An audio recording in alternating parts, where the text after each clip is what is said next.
नमस्कार विद्यार्थी मित्र, आज आपण आपल्या पहिल्या प्रकरणातील लॉ ऑफ मोशन या प्रकरणातील एक महत्त्वाचा कन्सेप्ट आपल्याला पाहायचा आहे आणि तो म्हणजे law of conservation of momentum.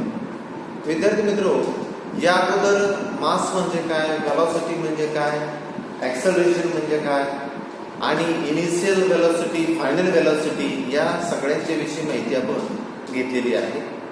आता आपण सगळ्यात महत्त्वाचं मोमेंटम म्हणजे काय ते आपण पाहू. मोमेंटमला मराठीमध्ये म्हणतात संवेग.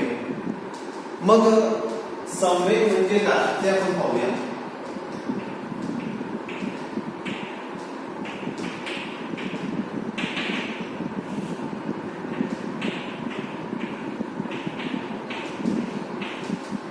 उच्चार त्यासाठी मी केलाय मोमेंटम आणि त्याला मराठीमध्ये म्हणतात संवेग. हा शब्द आपल्या परिचित नाहीये तरी पण आपण तो लक्षात ठेवायचा आहे. संवेग. आता संवेग म्हणजे काय? Momentum is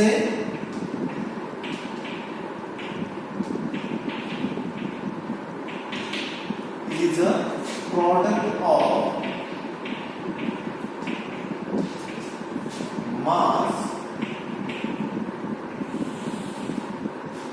mass and velocity of an object.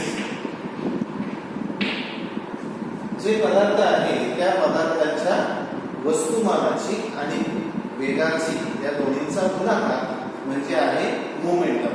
आणि हा जो मोमेंटम आहे तो नेहमी कॅपिटल P ने दाखवला जातो. Momentum P.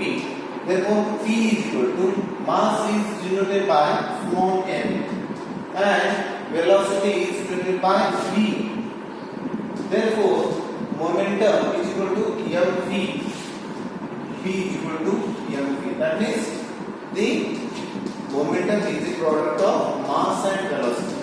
आता फक्त आपण एवढंच लक्षात ठेवू. संवेग म्हणजे काय?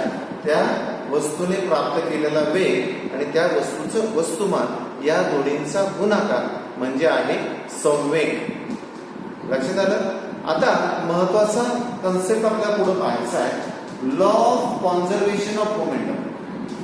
टू कॉन्झर्व, इथं पहा, कॉन्झर्वेशन म्हणजे त्याला अक्षय म्हणतात. पहा, अक्षय याला हे जोडलेलं आहे की या ठिकाणी पहा, अक्षय.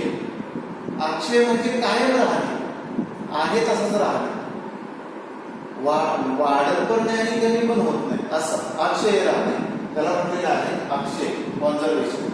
Therefore, law of conservation of momentum हा जो संवेग आहे तो अक्षय कसा राहतो ते आपल्याला पाहायचं.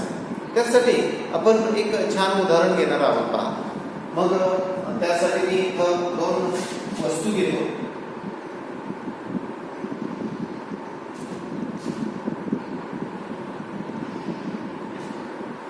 या दोन वस्तू घेतलेल्या आहेत आणि त्यातली ही A वस्तू आहे, त्यानंतर ही B वस्तू आहे आणि या ज्या वस्तू आहेत त्या पहिल्या वस्तूचं वस्तुमान आहे m1 आणि दुसऱ्या वस्तूचं वस्तुमान आहे m2. काय म्हटलं मी? पहिल्या वस्तूचं A या वस्तूचं वस्तुमान आहे m1 आणि B या वस्तूचं वस्तुमान आहे m2. आता या A या वस्तूचा सुरुवातीचा वेग जो आहे, कारण ही वस्तू स्थिर आहे, या वस्तूचा सुरुवातीचा वेग आहे u1 आणि या B या वस्तूचा सुरुवातीचा वेग आहे u2. त्यासाठी वस्तू लक्षात येतात का विद्यार्थी मित्र तुमच्या? त्यासाठी मी फार तर इथं दोन वस्तू घेतो. पहा, या दोन वस्तू घेतलेल्या आहेत मी. वस्तू लक्षात येतात का? दोन छोटे गोळे आहेत, दोन गोळे घेतले. मग या एका वस्तूला मी A वस्तू म्हटलं आणि दुसऱ्या वस्तूला मी B वस्तू म्हटलं.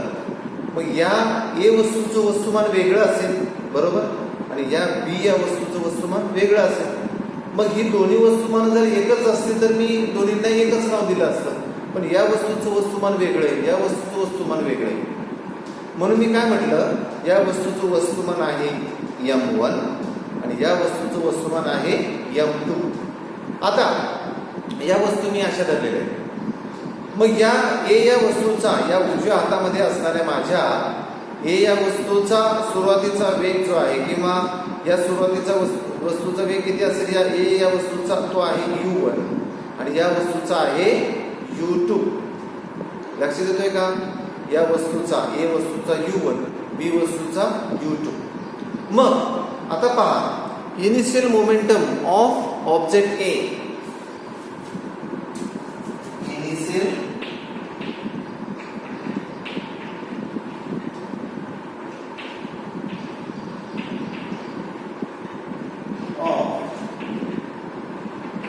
ऑब्जेक्ट ए काय असेल बरं? सुरुवातीचा संवेग आपण पाहिलं. संवेग म्हणजे काय आहे? Mass into velocity. मग या ए वस्तूचं मास आहे m1 आणि वेग किती आहे? सुरुवातीचा u1. म्हणून आपण लिहिणार m1 into u1. therefore initial momentum of object is m1 u1. then initial momentum of object B. आता हा जो B ऑब्जेक्ट आहे, या B ऑब्जेक्टचा सुरुवातीचा संवेग किती असेल? Mass into velocity. therefore m2 into u2. या दोन्ही ए वस्तू आणि बी वस्तू काय झाले? या दोन्हींचाही संवेग आपण काढला आणि त्याला म्हटले आपण इनिशियल मोमेंटम ऑफ ऑब्जेक्ट ए आणि इनिशियल मोमेंटम ऑफ ऑब्जेक्ट बी. दोन्ही वस्तूंचा सुरुवातीचा, इनिशियल म्हणजे सुरुवातीचा संवेग काढला आपण आणि तो आहे m1 u1 m2 u2. लक्षात आलं इथपर्यंत? ठीक आहे. आता पुढं, then when these two objects collide, when these two objects collide,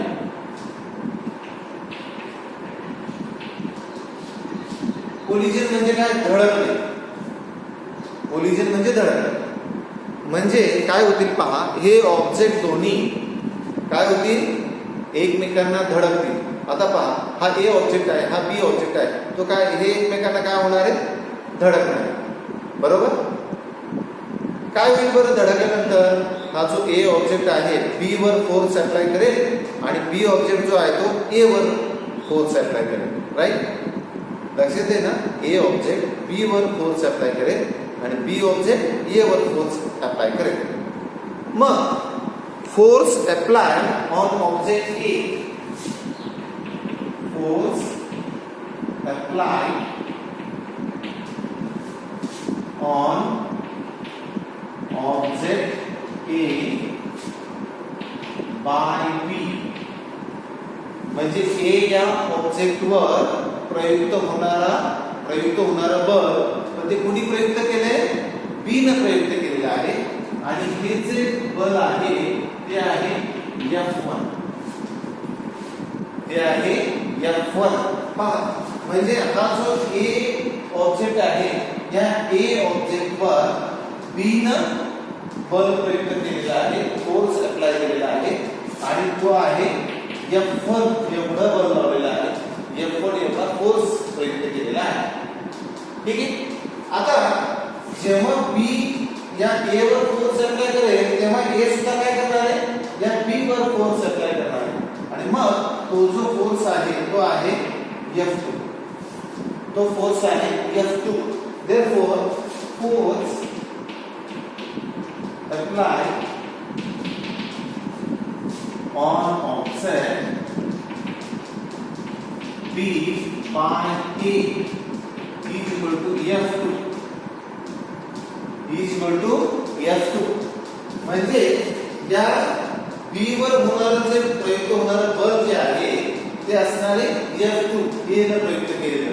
आता विद्यार्थी मित्रांनो, हे लक्षात येते का आपल्या, हे जे दोन्ही फोर्स अप्लाय केलेले आहेत त्या दोन्ही वस्तूंनी एकमेकांच्यावर, ते कसे दिसतात आपल्याला? या B न A वर या दिशेने बल प्रयुक्त केले आणि A न या दिशेने बल प्रयुक्त केले. दोन्हींची दिशा कशी आपल्याला एक्झॅक्ट अपोजिट आहे. ठीक आहे. दोन्हीची दिशा एक्झॅक्ट अपोजिट दिशेने दोन्ही वस्तू काय करतात, एकमेकांच्यावर बल प्रयोग करतात. आता काय होईल पहा पुढं. मग हे जे F2 आहे या वस्तूनं हे या वस्तूनं B वर प्रयुक्त केलेलं बल बरोबर काय आहे पहा, F1 एवढे जे बल प्रयुक्त झाले A वर त्याच्या बरोबर असतं. म्हणून F2 -F1 हे फक्त लक्षात ठेवा. F2 -F1 आणि इथे मायनस का दिले चिन्ह आपण, कारण हे दोन्ही फोर्स जे आहे F2 आणि F1 हे एक्झॅक्ट अपोजिट आहे. म्हणून F1 जे फोर्स आहे त्याला आपण मायनस साइन दिलेला आहे, त्याला आपण मायनस साइन दिलेला आहे. आता पुढे जाऊया आपण. आपल्याला यावर माहिती आहे फोर्स ma. बलाचं सूत्र आहे mass into acceleration. Mass into acceleration, वस्तुमान गुणिले त्वरण यांचा गुणाकार म्हणजे आहे बल. आता या F च्या ऐवजी आपण काय करू, या सूत्राच्या किमती टाकूया. मग आता F2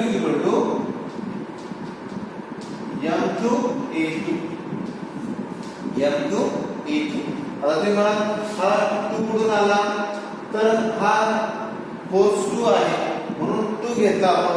ए फोर्स एक्सेलरेशन जे आहे 2 आहे म्हणून इथे 2 घेतला बरोबर. मायनस आता इकडे काय येणार आहे m1 a1. तर अशा प्रकारचे F2 आणि F1 चे किमती जे आहेत ते आपण टाकून घेतल्या. आता पुन्हा एक्सेलरेशनचं सूत्र आपल्याला माहिती आहे. What is the equation of acceleration, v minus u upon t, that is the acceleration. Therefore we put that equation in this equation. पुन्हा आपण काय करूया, हे जे इक्वेशन आहे v minus u upon t, हे जे इक्वेशन आहे या दोन्हीच्याही मध्ये टाकून देऊया. काय काय होईल आपण पाहू. m2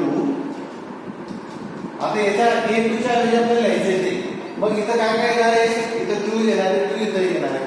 Therefore m2 into v2 minus u2 upon t. या a2 च्या ऐवजी आपण फक्त लिहिलंय त्याचं सूत्र लिहिलं is equal to minus m1 into v1 minus u1 upon t. फक्त आपण काय केलं, सूत्रामध्ये या किमती दाखवून दिलेल्या आहेत. आता काय करूया, या t च्या बाबतीत आपल्याला काय करता येईल बरं, हा t जो आहे हा t काय करू, दोन्ही एका बाजूला नेऊया. हा जर t इकडे नेला तर आपण तो डिवाइड आहे ते केल्यावर काय होईल, मल्टिप्लाय काय होईल आणि म्हणून t ला t जाईल. ठीक आहे. आता मी काय करतो, एक जी पायरी आहे ती आणखी एक वाढवतो बरोबर minus m1 into v1 minus u1 upon t into हा जो t आहे तो मल्टिप्लाय, जो डिवाइड आहे तो तिथे मल्टिप्लाय होईल, गुणिले होईल तो आणि मग या t ला t जाईल. आता पुढे जाऊया आपण. m2 into हा तर याला ब्रॅकेट ने देतो असं, म्हणजे गोंधळ होणार नाही, त्याला असं ब्रॅकेट देऊन ठेवतो, गोंधळ व्हायचं काही कारण नाही. आता पहा गुणाकार करूया आपण. m2 न या कंसाला बोलायचे आपल्याला m2 into v2 minus m2 u2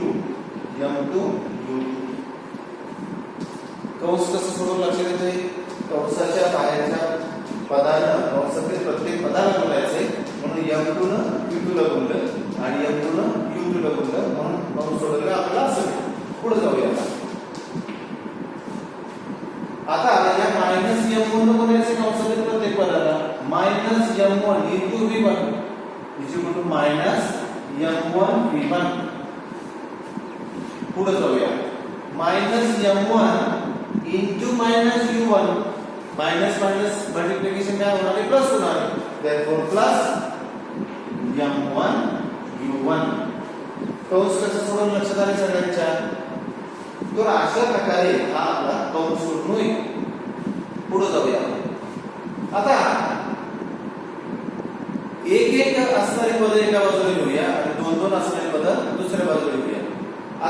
एक एक असणारी पदं इकडच्या बाजूला आपल्याला दिसत आहेत, दोन दोन असणारी पदं इकडच्या बाजूला दिसत आहेत, म्हणजे काही घ्यायची गरज नाही.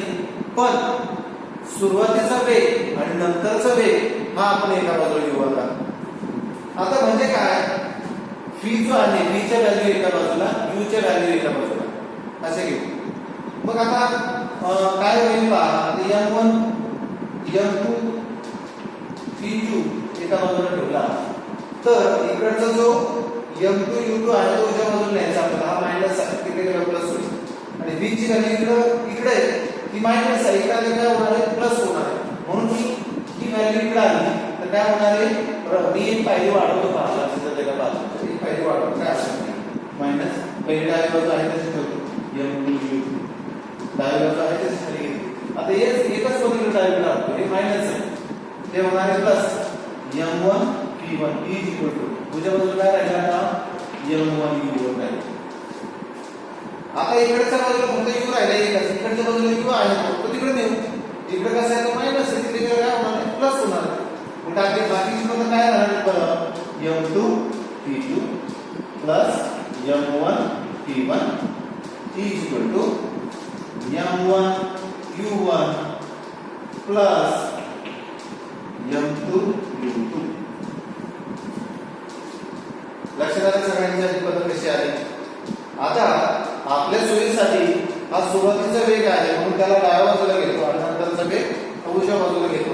काय येईल पहा, m1 u1 plus m2 u2 is equal to m1 p1 plus m2 v2. सगळ्यात महत्त्वाचं असणारं हे सूत्र आपल्याला शेवटी मिळालंय. मास इंटू व्हेलॉसिटी आहे मोमेंटम. आता इथे पहा, एका पहिल्या वस्तूचा सुरुवातीचा संवेग आहे हा पहिल्या वस्तूचा सुरुवातीचा संवेग आहे तो आहे m1 u1. हा आहे दुसऱ्या वस्तूचा सुरुवातीचा संवेग, दुसऱ्या वस्तूचा सुरुवातीचा संवेग. मग दोन वस्तूंच्या आघातापूर्वीचा संवेग, दोन वस्तूंच्या आघातापूर्वीचा संवेग हा कसा आहे, आघाताच्या नंतरच्या संवेगा इतका आहे. therefore total momentum before collision, total momentum before collision is equal to total momentum after collision. Total momentum before collision is equal to total momentum after collision. म्हणजे काय म्हणायचं पहा, आघाताच्या पूर्वीचा संवेग जेवढा आहे तेवढा संवेग काय असतो आघाताच्या नंतरचा असतो. हा आहे law of conservation of momentum. म्हणजे पहा, आता या दोन वस्तू आहे, या वस्तूंचा आघाताच्या पूर्वीचा संवेग म्हणजे आता स्थिर आहे या. मग या वस्तूचा आघाताच्या पूर्वीचा संवेग होता m1 u1, या वस्तूचा होता m2 u2. या वस्तू काय झाल्या, कोलाइड झाल्या, धडकल्या.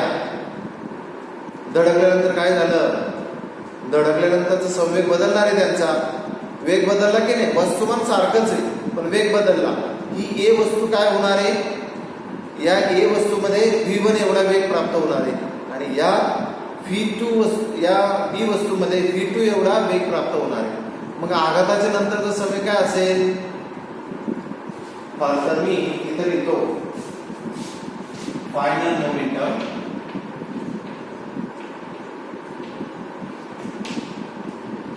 After collision. Final momentum after collision. Final momentum of object A. Final momentum of object A after collision. क्या असणार आहे तो m1 p1 आणि पुढं final momentum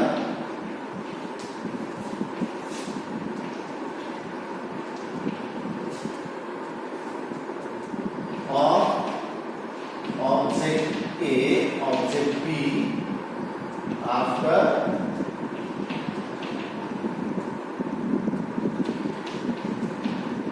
collision is equal to M2 P2.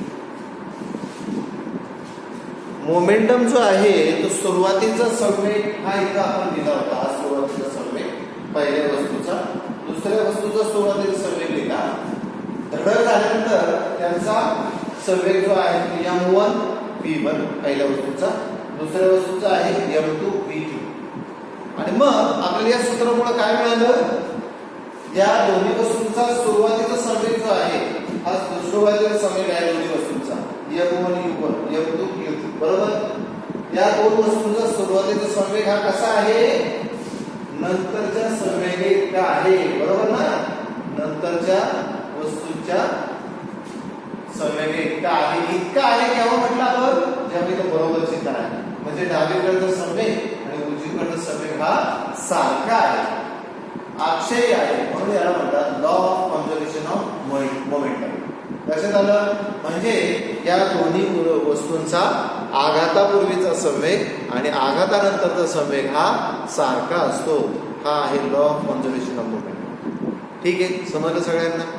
Law काय सांगतो, व्हेन टू ऑब्जेक्ट्स कोलाइड, म्हणजे जेव्हा दोन वस्तू एकमेकांना धडकतात किंवा आदळतात तेव्हा काय, when two objects collide, comma, the total momentum before collision, the total momentum before collision is equal to total momentum after collision.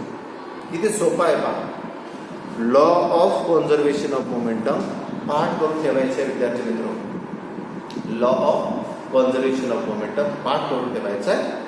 आणि तो लॉ आहे, when two objects collide, then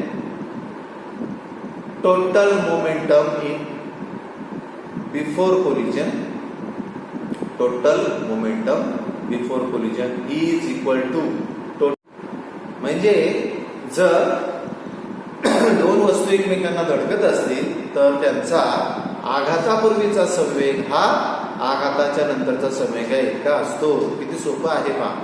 तर अशा प्रकारचा संवेग अक्षयतेचा नियम हा तोंडपाठ करायचा आहे. आणि तुमच्या वहीमध्ये ही सगळी माहिती तुमच्या वहीमध्ये तुम्ही व्यवस्थित लिहून ठेवायची आणि तुमच्या वहीमध्ये ही माहिती लिहिलेली पाहिजे.